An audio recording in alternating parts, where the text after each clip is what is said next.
Hi everyone, here we've got NOKIA C20 and let me share with you how to enable developer options on this device. So first of all, let's enter the settings, and now we have to scroll down to the very bottom to find About Phone. Now let's scroll down to the very bottom again and let's find the build number, and we are looking for it because all we have to do right now is simply keep tapping on it until we will see the information that we are in a developer mode. Now we can go back to the system.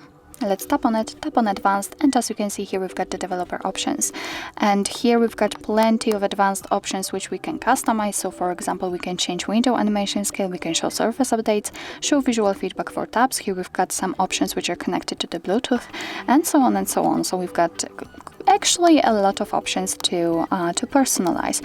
So in order to turn on the feature, all you have to do is simply find it obviously and tap on the switch on it, and as you can see it will be immediately activated and applied.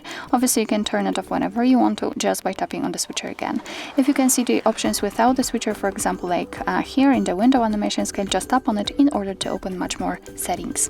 So if you are done with customization of the developer options, if you want to turn them off, just tap on this switcher on this blue background. And as you can see, most of them are inactive, and after getting back you can see that the developer options simply disappeared. But obviously no worries, you will be able to customize them again. Just go back to the build number step and keep tapping. So actually this is it. This is how to enable developer options in your NOKIA C20. Thank you so much for watching. I hope that this video was helpful, and if it was, please hit the subscribe button and leave the thumbs up.